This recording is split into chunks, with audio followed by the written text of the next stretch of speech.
Right, so I'm back out today and I've coppiced this hazel.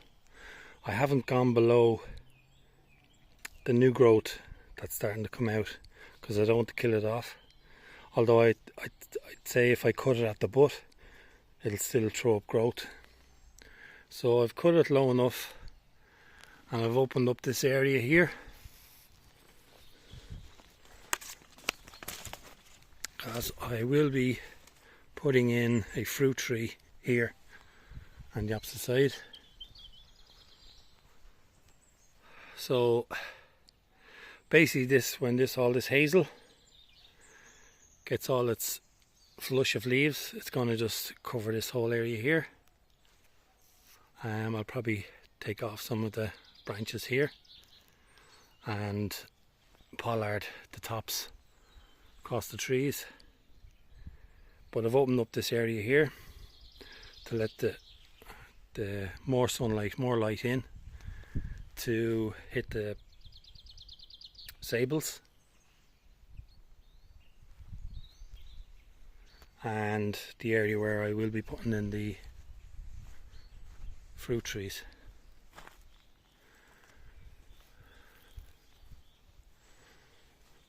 So this area here along the wall will be just as sunny. It's going to get as much sun as the front garden or the back garden or in the field here. Once I pollard across the tops. I get free mulch with all these small branches, and then with any of the bigger ones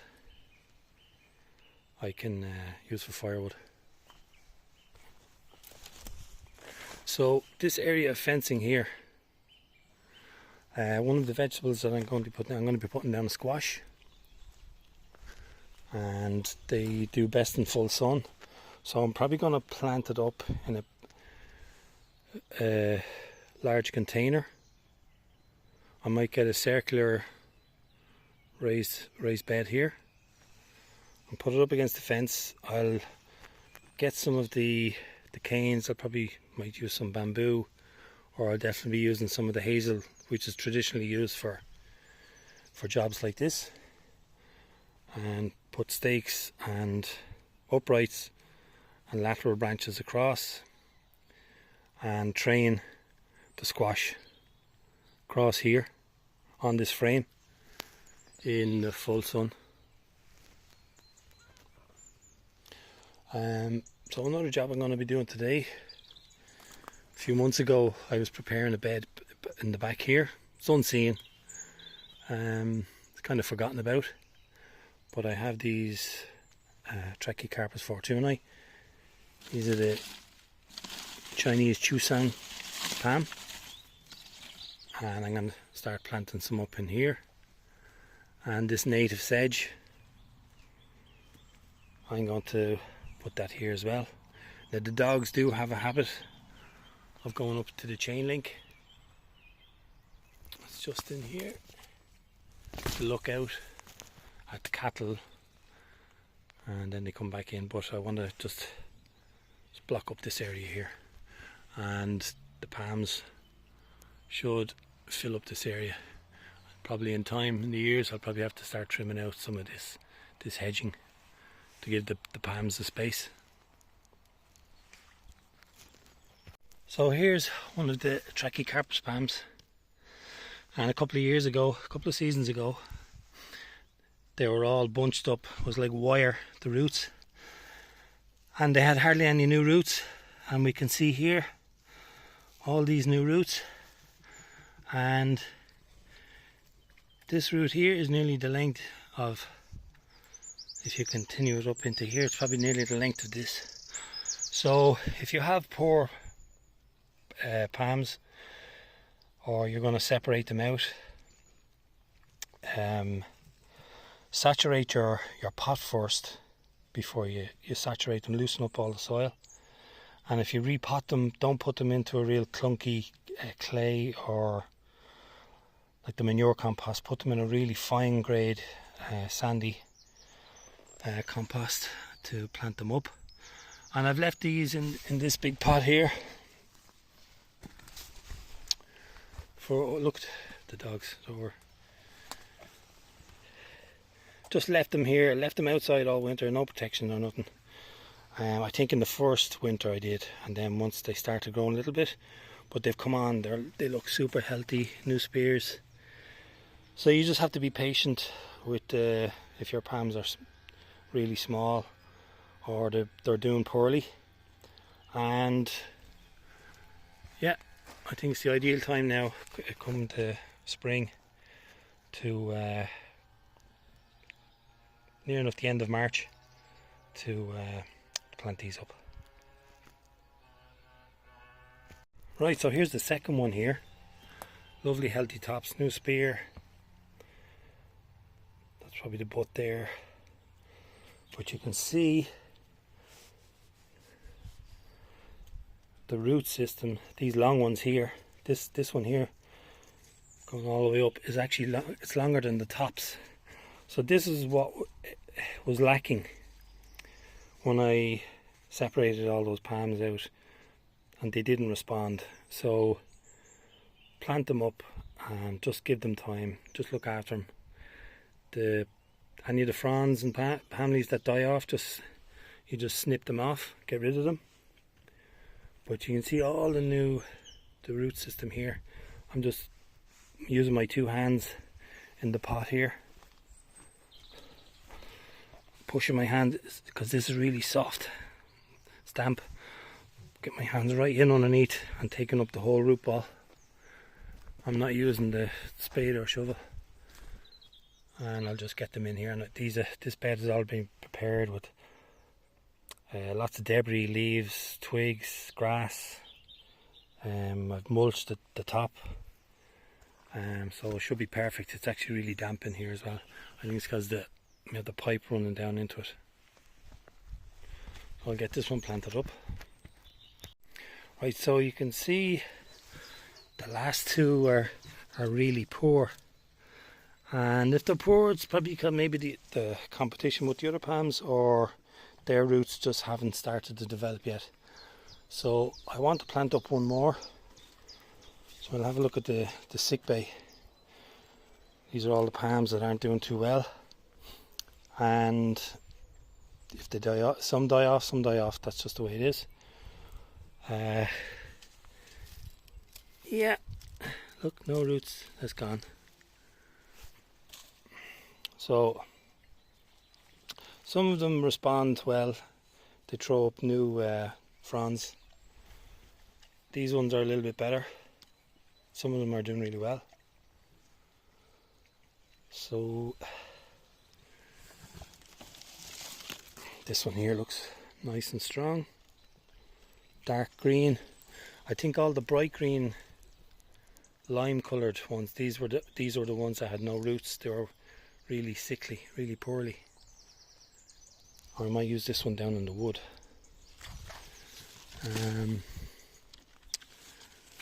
Look at this one here. This looks okay. This looks good. Probably could do another season in the pot, but I think, yeah, we can see the new root development here. Let's put that up there.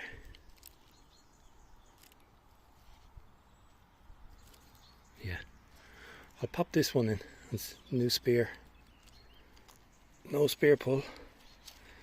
We'll see how I get on with that one.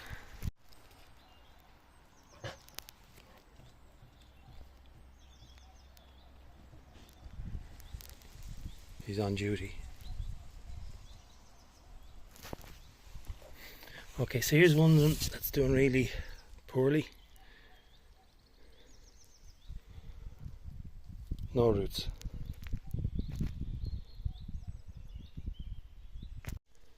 And it also spear pulled.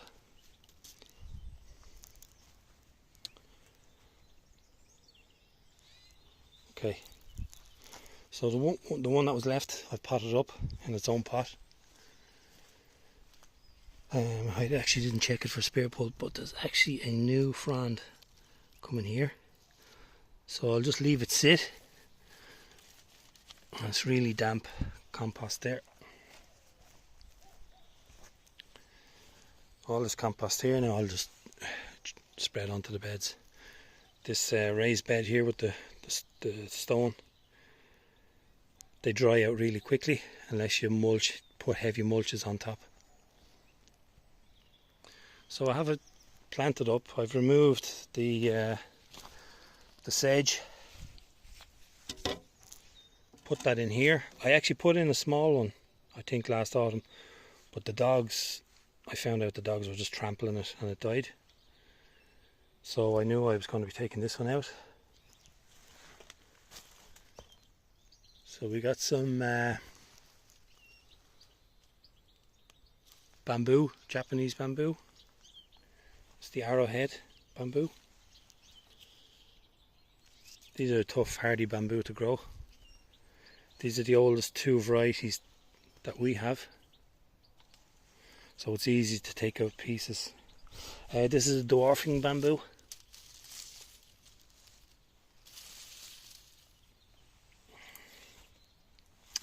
And here are the trachycarpus fortunei.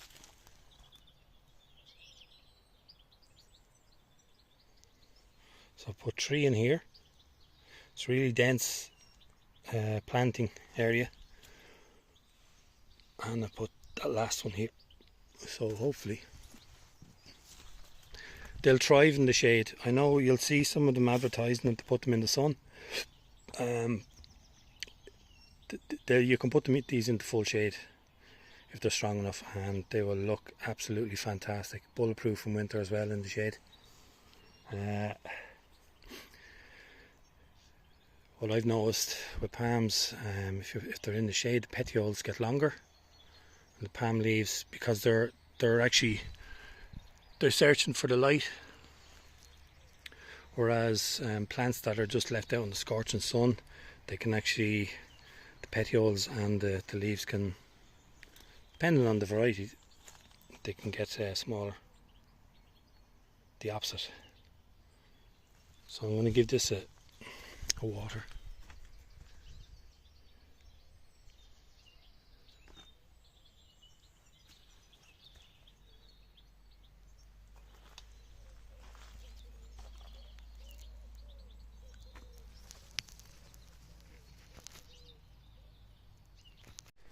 So I've just no excuse me.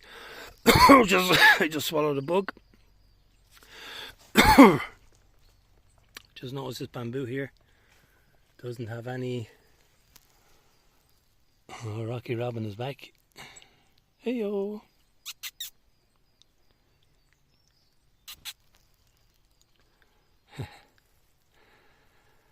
This guy follows me around when I'm disturbing the soil. Yeah, it doesn't have a mulch really, so I'm going to use up the rest of this to mulch the bamboo. Keep it nice and healthy.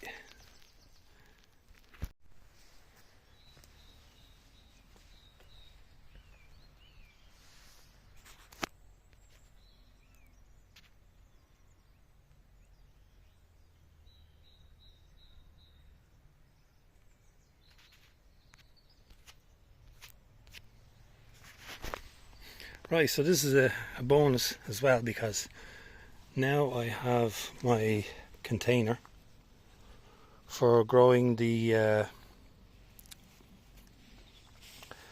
squash or the pumpkin. It's a futsu. It's a black futsu. So what I'll do is I'll grow it here, and then I might train some this direction. We'll see how it goes. I might take this out yet. We'll see how the growth goes. But definitely I'll train them across here all the way along. So that's a problem solved for me anyway. So this pot here, I'm going to move this into a shady spot in here where the other trachycarpus were, so they don't get bleached by the sun. So So we got like one looks really strong, 2, and then there's probably 3 poor ones. I've 6 palms in there anyway. But I'll probably start giving these some miracle grow this season. So they spent the last 2 seasons in here. I'll start giving some miracle grow because there must be a certain amount of root on these that will take in the. This one here now is doing poor. Still has a new spear coming up. No spear pull. I'm delighted I got that little area done now. So needs a bit of a tidy up. Got bramble.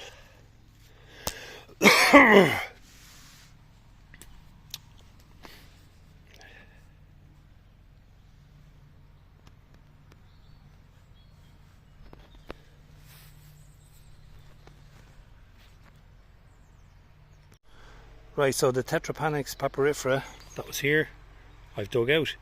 Now this is a contradiction to what I was saying about not digging them out, disturbing the roots, stuff like that. But there's only a small root ball. But what I'm going to do is with this plant, I'm just going to keep it pot bound. So whatever sprouts up, if anything dies back and more shoots sprout up, they'll be contained in this pot.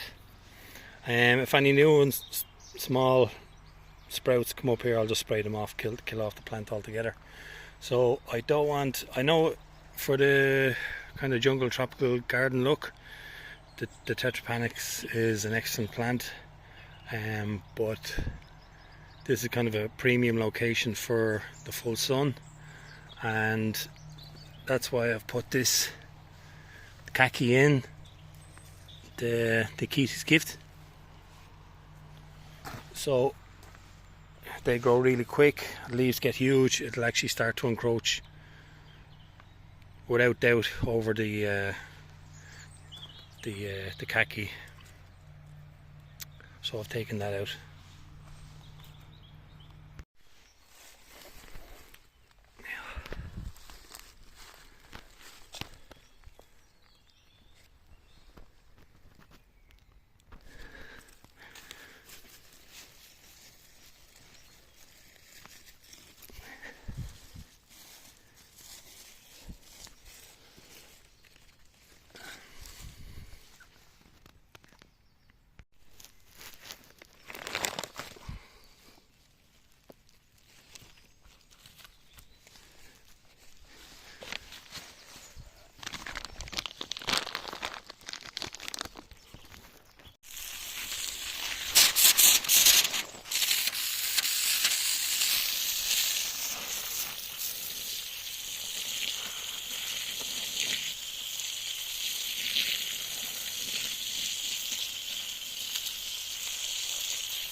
Can't remember the name of this plant,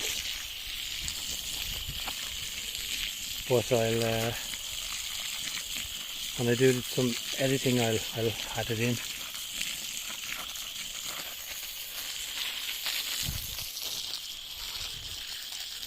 So what I'm trying to create here is a wall using the bamboo, Shephra, banana.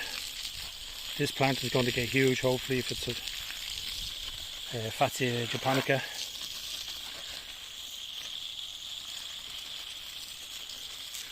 And all the rest of them going across here.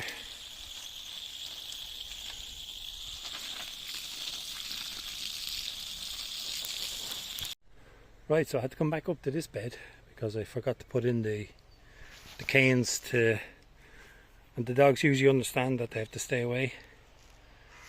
I just filled the area with canes. So here I'm just using some of the hazel and some of the bamboo. That just, the dogs get the idea that they're not supposed to be in there.